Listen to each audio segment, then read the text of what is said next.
Welcome to KGW News at 5 o'clock. Our top story this evening is one that really hit my heart, and I know it will for many of you. Beloved children's author Beverly Cleary, whose stories were inspired by her childhood in Oregon, has died at age 104. Born in Yamhill County, her family later moved to Northeast Portland, where the elementary school she attended now bears her name. She's one of the best-selling children's authors of all time, creating characters millions of children, parents, and teachers grew to love, like Ramona Quimby and Henry Huggins, and of course the dog Ribsy, memorialized as statues in Northeast Portland's Grant Park. We talked with Julie Wallace, who owns Wallace Books in Southeast Portland. She explains why Cleary's books have captivated so many people over the years. I think because her stories are poignant without being too sweet. They're not saccharine. People can relate to Ramona and her mother and her father, and for animal lovers, you had her books with Ralph Mouse and the Ralph Mouse and the motorcycle. So she spoke to people. They could appreciate the little slice of Ramona's world that she brought to the pages. I love them all.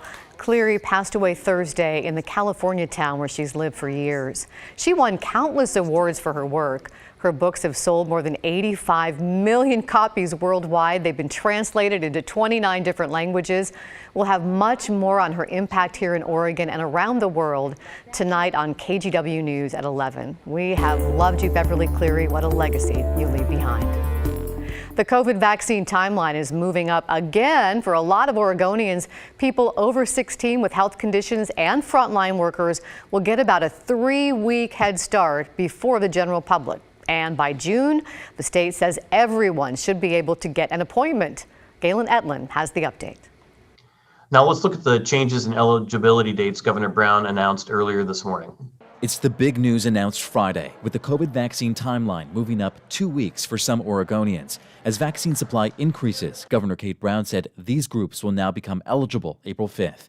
Frontline workers, multi-generational households, and people over 16 with underlying health conditions.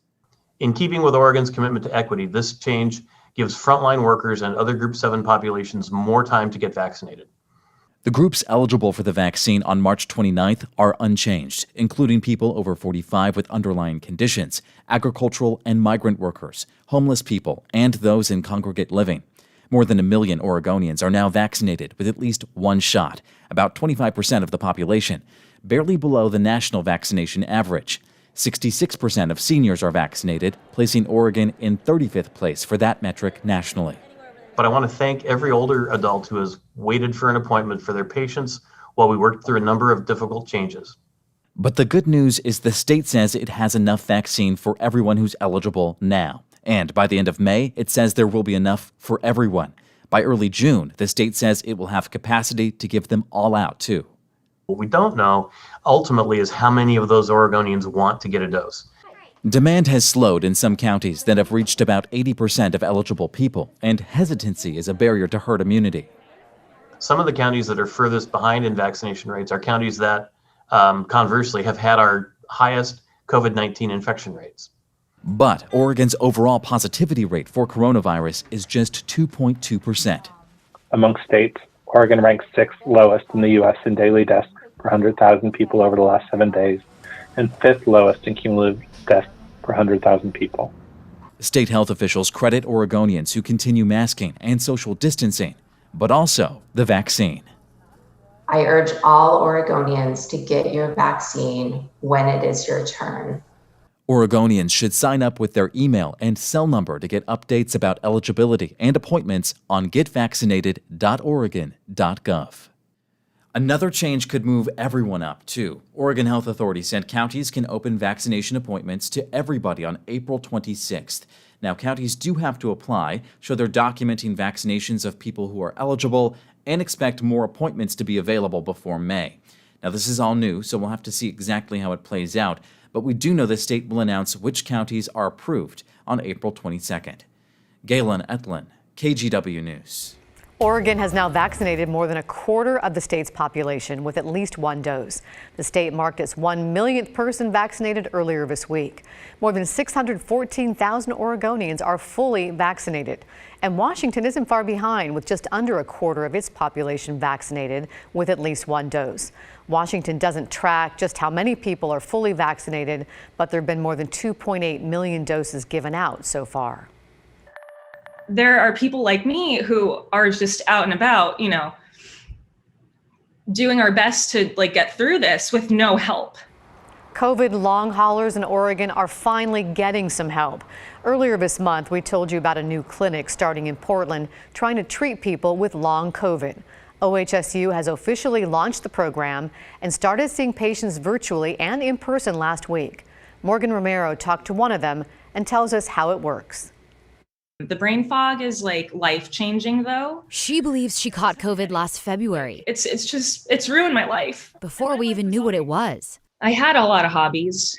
I used to knit a lot, but now I just fall asleep. Battling fatigue, night sweats, headaches, breathing issues, Devin Lugo looked everywhere for help. Yeah, it's just been a lot of being gaslit by doctors, telling me that, your test results are fine. The 33-year-old says no one believed her until she got a positive antibody test. I've just been sitting in my apartment, just feeling crazy for a year. Until someone in a Facebook group told her OHSU was starting a specialized program to help long haulers like her. There are still many questions that we're looking for the answers to.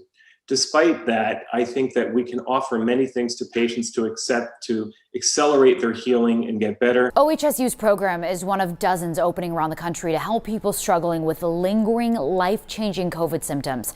From his experience and talking to other clinics around the country, lead physician Dr. Eric Herman expects at least 10% of survivors need this.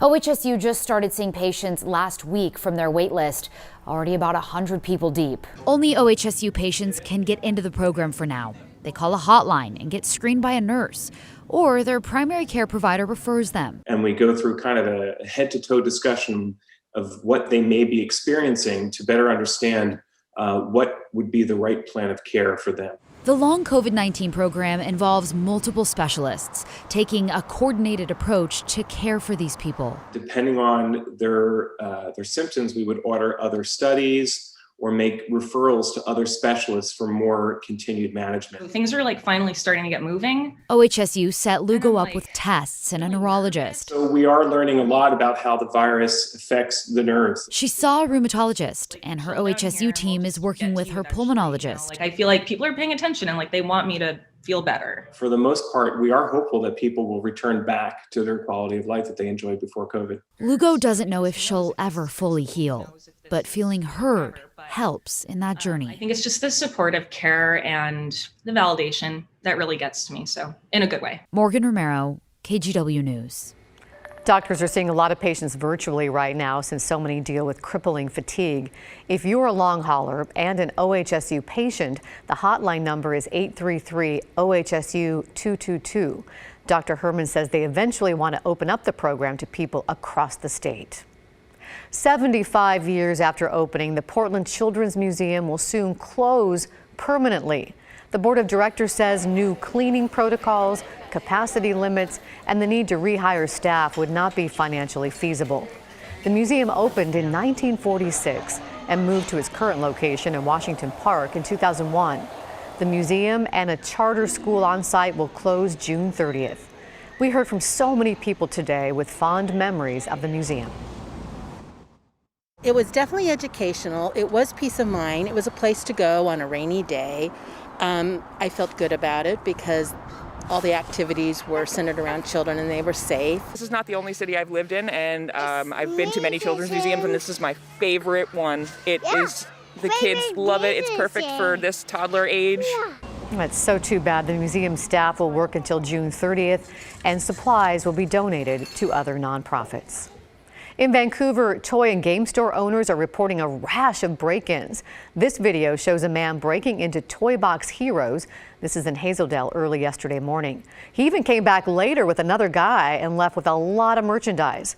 A similar break-in happened Tuesday night at Batcave Games. That's on Southeast Mill Plain. Store owners say right now these kinds of items sell for big money because manufacturers aren't producing as many during the pandemic, and that increases their value. It's not like a starving family trying to get Pokemon cards for their kids. It's not like a bunch of starving nerds trying to get their board game fix. It's some dudes that said, we know there's money in this and we want some of that money. Like so many people, both owners say the last year was really tough. They hope anyone who recognizes the thieves will let police know.